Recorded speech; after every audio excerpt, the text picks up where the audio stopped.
Call of Duty is going all in on Rebirth Island this season and essentially giving up on Big Map Battle Royale with everything they confirmed in this blog that we will break down.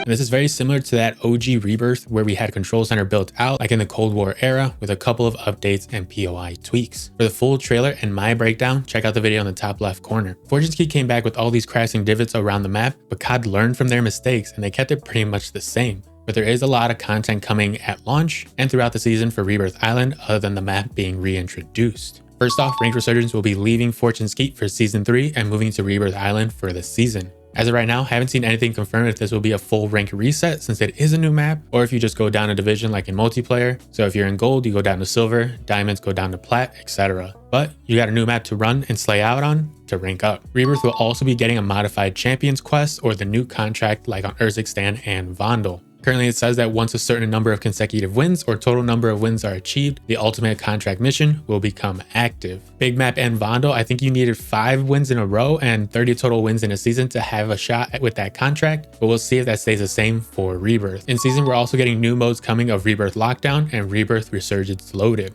Rebirth Lockdown is going to be Vondel Lockdown, that is that large hardpoint mode, played out on the Vondel Resurgence map, but it will be played on Rebirth, obviously. Great way to level up new weapons, unlock camos, and play the map without worrying about your teammates staying alive for those that don't have access or just don't want to play MW3 multiplayer. Rebirth Resurgence Loaded is going to play very similar to a normal Resurgence match, where you are infilling with your custom loadouts. So you don't have to worry about looting or any of that. You can just land and start fighting. Resurgence is still in effect though, so one of your teammates still needs to stay alive for you to come back, and you can switch loadouts in between lives if you need different weapons to get the job done. Some other features coming is a new contract called Spy Drones that will have a bunch of drones spawn into an area for you and your team to take out. Enemies can easily third party or take out the drones and take the rewards, so check your 6. Later in season, there will be a public event called Heavy Armor that is very similar to the reinforced modes we previously played, where instead of 3 plates for an additional 150 HP, there will be an extra armor slot so you can equip up to 4 for 200 HP. It will scale with a tempered perk or vest, so to get that full 200,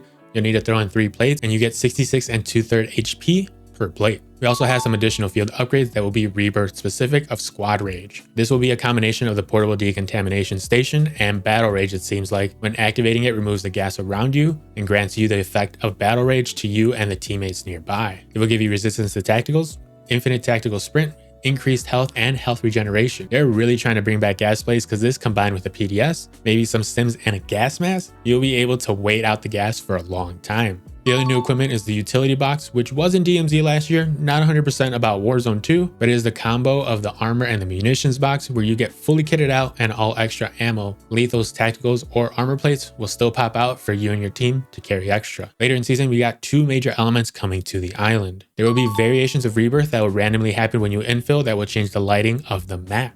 You can get a dark foggy Rebirth, which thank God they kept the fog around. The community was a huge fan of it when it was on Vondel, so big W there. You can also get a clear blue sky Rebirth or dawn sunset Rebirth. Sometimes the change in weather and lighting will last the whole match, and other times it'll change throughout the game, so kind of cool that we're getting a sense of dynamic weather coming to Call of Duty. The other major feature is random map changes that will alter certain POIs. According to Raven Software, players will have a rare chance to encounter an infill strike that will alter one of 3 possible POIs at the start of a match. The 3 POIs that could be hit are Water Tower right outside of prison itself with a giant hole in the center, then lastly the lighthouse that looks to make a little ramp between prison roof and the lighthouse building. Solid possibilities of little twists that can make playing on Rebirth feel a little different every time you load in. A couple of returning features also in season are the weapon trade stations where you could deposit a weapon and get a random reward based on the weapon's rarity. The move was to get a down and wipe on someone that had their loadie and then trade them in so they come back, they can't find their stuff, and you more than likely come out with a UAV and some stacks of cash.